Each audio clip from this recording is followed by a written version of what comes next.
மாறன் வீர சீரியலில் இப்போ ஒரு அட்டகாசமான எபிசோட் வந்திருக்கு. ஸ்கிப் பண்ணாமல் ஃபுல்லும் கேளுங்க. அதுக்கு நான் இந்த வீடியோ பிடிச்சிருந்துச்சுன்னா லைக் பண்ணி பாருங்கள். ரொம்ப பிடிச்சிருந்துச்சுன்னா நம்ம சேனலுக்கு வந்து சப்ஸ்கிரைப் பண்ணி கண்டினியூஸாக ஆதரவு தாங்க.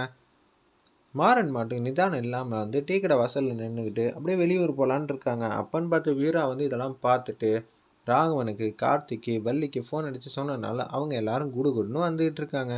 என்ன மாறா இப்படி பண்ணிக்கிட்டு இருக்கேன்னு சொல்லி மாறனோட 2 ஃப்ரெண்ட்ஸும் வந்திருக்காங்க. இவனை தூக்கி வண்டியில் போடுங்கப்பா, இவன் இது மாதிரி தான் என் கல்யாணத்தை வந்து அட்டன் பண்ணாமல் இப்படி பண்ணுவானா, பொறுப்பே இல்லாமல் ஊருக்கு போகிறேன்னு சொல்லிட்டு இருக்கான். இதெல்லாம் யார் போக சொன்னான்னு தெரிஞ்சா நீங்களே கவலைப்படுவீங்கயா, என்னை விடுங்கயா, நான் ஊருக்கு போகிறேன், அதுதான் எல்லாருக்கும் நல்லதுங்கிற மாதிரி அந்த இடத்துல பேசுகிறாங்க. நம்ம மாறன் நிதானம் இல்லாமல், என்னது இப்படியெல்லாம் இருக்காப்புல, சொந்த பந்தத்தோட ஒத்துமையாக இருந்தால் தான் கல்யாணம் பண்ணால் நல்லாயிருக்கும், அதை விட்டுட்டு கண்மணி வரப்போ பிரிஞ்சு போனால் நல்லாவா இருக்கும், அப்புறம் கண்மணினால தான் பிரிஞ்சுட்டாங்கன்னு சொல்கிறதுக்காங்கிற மாதிரி யோசிக்கிறாங்க. அந்த இடத்துல நம்ம வீரா வீட்டுக்கு வந்துடுறாங்க. வரப்போ வந்து மாறன் வந்து இவங்க 3 பேருக்கு பின்னாடி வந்து இருக்காங்க. நான் போகிறேன்னு எத்தனையோ வாட்டி சொல்லி வந்து மல்லு கட்டி கூட்டிகிட்டு வந்துட்டாங்க. அந்த இடத்துல நம்ம வள்ளி, கார்த்தி, ராகவன் 3 பேரும் வந்து கூட்டிகிட்டு வந்திருக்காங்க. ஒரு பக்கம் என்ன எங்கே போனீங்க, இந்த கல்யாணத்தில் உங்கள் 3 பேரையும் வந்து தேடுறாங்க. பொறுப்பாக இருக்கிற அத்தையே காணோம், கல்யாண மாப்பிள்ளையே காணோம், கல்யாண மாப்பிள்ளை தம்பியும் காணோம், எங்கடா போனீங்க அப்படின்னு சொல்லும்போது, அண்ணா இவன் என்னண்ணே கோச்சிட்டு எங்கேயோ வந்து துணி எடுக்க போகிறேன்னு சொல்லி போயிட்டுருக்கான், நீ தான் துணி எடுக்கிறதுக்காக வந்து போ சொன்னியா கடைக்கு, என்னடா சொல்லிகிட்டு இருக்க அப்படின்னு சொல்லி உச்சக்கட்ட கோவத்தில் வந்து பேசுகிறாங்க. ஒரு பக்கம் பாட்டம்மா என்ன செய்யணும் எது செய்யணும் சுத்தமாக தெரியாமல் தடுமாற்றத்தில் இருக்காங்க. நம்ம ராமச்சந்திரன், ஏன்னா அவங்க தானே வந்து இந்த கல்யாணத்தில் நீ இருக்கக்கூடாதுன்னு சொல்லி போ சொன்னது, இப்போ இது மாதிரி ஆனதுனால ரொம்ப பேரதிர்ச்சியாக வந்து இருக்கிற மாதிரி காட்டுறாங்க. அந்த இடத்துல ஒரு பக்கம் போக வேண்டியதானே, ஏன் அவனை கூட்டிகிட்டு வந்தீங்க, அவன் இல்லைனா இந்த கல்யாணம் நல்லா தானே இருக்கும், அட போனேன் சும்மா எப்போ பார்த்தாலும் காமெடி பண்ணிட்டுன்னு சொல்லி அங்கேருந்து எல்லாரும் போகிறாங்க. அடுத்த நாள் காலையில் பொழுது வந்து விடியுது.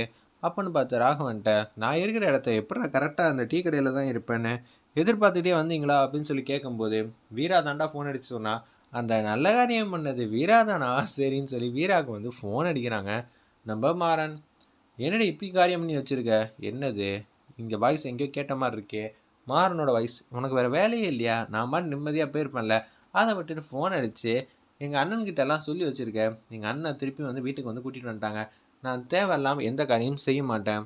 ஏய் உங்கள் அண்ணன் தான் எப்போ நீ கீழே கலந்தாலும் ஃபோன் அடித்து சொல்ல சொன்னாங்க, அதனால தான், இல்லாட்டி திருப்பி நான் வந்து லக்கேஜை வந்து தூக்குற மாதிரி ஆகிடும்ல, அதனால தான் உங்கள் அண்ணனுக்கு ஃபோன் அடித்து வர சொன்னேன், ஓகேவா, நீ ஓவராக தான் பேசிகிட்டு இருக்கேன்னு சொன்னோன்னா ஃபோனை வந்து கட் பண்ணிட்டாங்க. அந்த இடத்துல கல்யாண மண்டபத்துக்கு எல்லோரும் போகிறாங்கன்னு பார்த்தா முதல்ல வந்து கண்மணிக்கு வந்து நலங்கு ஃபங்க்ஷன் வச்சுருக்காங்க, அங்கே தான் நம்ம போகிறோன்னு சொன்னோன்னே, நீ வரியாடா, நான்லாம் வரவே இல்லை, நான் வீட்டை இருந்து பத்திரமா பார்த்துக்கிறேன்னு ராமச்சந்திரன் வந்து ரொம்பவே சந்தோஷப்படுறாங்க. அந்த இடத்துல நலங்கு ஃபங்க்ஷன் நடக்கிற இடத்துக்கு வந்து போகும்போது, என்னம்மா இன்னுமா ஃபங்க்ஷன் வந்து ஆரம்பிக்காமல் இருக்கீங்க அப்படின்னு சொல்லி நம்ம ராமச்சந்திரன் ஐயா வந்து கேட்குறாங்க.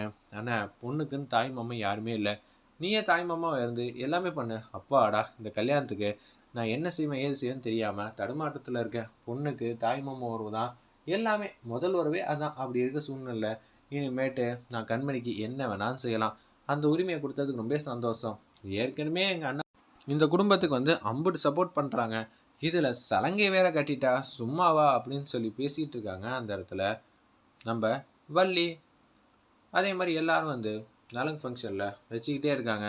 வள்ளி வைக்கும்போது, ராஜேஷ் கூட இப்போ தான் லவ் ஆச்சுன்னு கேள்விப்பட்டேனே, இப்போ உடனே அடுத்த கல்யாணத்துக்கு ரெடி ஆகிட்ட ஒரு வாரத்துக்குள்ளே, சூப்பர்மா நீ பிழைக்க தெரிஞ்சவ தான், அதுவும் காவேரி வீட்டு டெக்ஸ்டைல் கம்பெனியோட பையனோட கல்யாணம், அதுவும் ஒட்டுமொத்த சொத்துக்கும் ராகவன் தான் மூத்த வாரிசுனா, நிச்சயம் நீ என்ன வேணான்னா சொல்ல போகிற, ஓகே ஓகே அப்படின்னு சொல்லும்போது, இது எல்லாம் பக்கத்துலேருந்து பிருந்தா வந்து கேட்டுட்டாங்க. அவங்க வந்து வீரா கிட்ட இது எல்லாத்தையும் சொல்கிறாங்க. ஏய் கல்யாணம்னா இது மாதிரி தான் சண்டை சச்சன்னு வரதான் செய்யும் அப்படின்னு நம்ம வீரா வந்து பேசுகிறாங்க. உடனே இதை நான் அம்மா கிட்டையும் ராமச்சந்திரன் ஐயாட்டையும் சொல்லிட்டா அவங்க பார்த்துப்பாங்களே, ஏற்கனவே இது மாதிரி பிரச்சனை பண்ணிகிட்டு இருக்காங்க, அந்த வீட்டில் தனியாக வந்து கண்மணி போனால் என்னென்ன பிரச்சனையாகும்னு என்னால் கண்டே பிடிக்க முடியல அப்படின்னு சொல்லிடுறாங்க. அந்த இடத்துல சரி சரி பார்த்துக்கலாம், எதுவும் இருந்தாலும் அமைதியாக இருந்தோன்னே பிருந்தா பக்கத்தில் வந்து நிற்கிறாங்க. என்னம்மா காலேஜெலாம் போறியா, சூப்பராக போயிட்டுருக்கேனே அப்படின்னு சொல்லி நக்கலாக வந்து பதில் சொல்லிட்டு இருக்காங்க. அந்த இடத்துல நம்ம பிருந்தா ராகம் வந்து கரெக்டாக வந்து நலங்கு வைக்க சொல்கிறாங்க. அப்போன்னு பார்த்து வாமிட் எடுக்கிறாங்க. அந்த இடத்துல நம்ம கண்மணி குடுகுடுன்னு வந்து வாஷ் மிஷினுக்கு வந்து போக ஆரம்பிச்சிட்டாங்க. கண்மணியை பார்த்தா எனக்கு என்ன சொல்கிறதுனே தெரிலன்னு சொல்லி உச்சக்கட்ட கோவத்தில் வந்து பேசுகிறாங்க வள்ளி.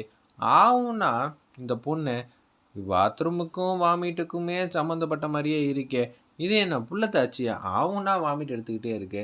எனக்கு என்ன சொல்றதுன்னு தெரியல. ஏதோ தலைவலி மயக்கம்னாலும் சரிங்களாம். இத பார்த்தா எனக்கு என்னமோ வந்து பிரச்சனையா இருக்க மாரி தான் தோணுதுன்னோனே, ராமச்சந்திரன் வந்து செமையா வந்து மறைக்கிறாங்க. "வள்ளி சும்மான்னு நீ இருக்க மாட்டியா? ஏதாவது பிரச்சனை மேல பிரச்சனை பண்ணிட்டு தான் இருப்பியா?" அப்படின்னு சொல்லி கேட்டோனே, எனக்கு என்ன சொல்றதுன்னே தெரிலங்க. நீங்க பண்ற அட்ராசிட்டிக்கெல்லாம் என்னால பதிலே சொல்ல முடியாதுன்னு தான் அந்த இடத்துல வந்து பேச்ச ஆரம்பிக்கிறாங்க. நம்ப ராமச்சந்திரன், "நீ கொஞ்ச நேரம் அமைதியா வெளில வந்து போறியா? தப்பா நெனச்சுக்காதீங்க. கண்மணிக்கு உடம்பு சரியில்லன்னு எங்க எல்லாருக்குமே தெரியும். அதனால தான் இப்படி" அப்படின்னு சொல்லிடுறாங்க அந்த இடத்துல. உடனே பாய்க்கு வந்து ஃபோன் அடிக்கிறானுங்க. "என்ன பாய் ஏதாவது கண்டுபிடிச்சீங்களா?" இன்னும் பாயிண்ட் வரட்டுங்கிற மாரி அவர் வந்து யோசிக்கிறாப்புல. பார்த்தா, இன்னும் ஆதாரமே இல்ல. இன்னும் 2 நாள் கூட இல்ல கல்யாணத்துக்கு. இன்னமும் நீங்க ஆதாரம் கண்டுபிடிக்கலனா, என்ன சொல்றதுன்னு தெரியலன்னு சொல்லி ஃபோன் வந்து சோகமா வந்து வச்சுர்றாங்க. தயவு செஞ்சு சீக்கிரம் வந்து கண்டுபிடிங்கன்னு சொன்னோனே, ஆதாரம் மட்டும் கையில கிடைக்கட்டும். இந்த கல்யாணத்த நடக்கவே விடமாட்டேன். எப்படி இருந்தாலும் ராகவா, உனக்கு இந்த பொண்ணு வேணான்னு தான்டா அம்மனும் கனவுல சொன்னுச்சு. அதே மாரி தான் நானும் எவ்வளவோ மல்லு கட்டுறேன் அண்ணன்கிட்ட. அண்ணன் கேட்கவே மாட்டேங்கிறாரே! அப்படின்னு சொல்லி ரொம்பவே சோகமா வந்து பேசுறாங்க அந்த இடத்துல. ஒரு பக்கம் மாறன்லேருந்து எல்லாரும் கேஷுவலா வந்து மண்டபத்துக்கு போங்க. ஏன்பா வண்டி ஃபுல்லா இருக்கு அப்படின்னு சொல்லும்போது, வண்டி ஃபுல்லா தான் இருக்கும். திருப்பியும் அந்த வண்டி வந்திருக்கு. அந்த வண்டியில ஏறி போங்க அத்த அப்படின்னு சொல்லும்போது, மண்டபத்துக்கு எல்லாரையும் அனுப்புற வேலையெல்லாம் பார்த்துட்டு இருக்காங்க அந்த இடத்துல. நம்ம மாறன், சரி நம்மளும் வந்து போ வேண்டியதான்னு சொல்லி ஒட்டுமொத்த குடும்பம் வந்து மண்டபத்துக்கு வந்து போற மாரி காட்டுறாங்க. வெயிட் பண்ணி பார்ப்போம்.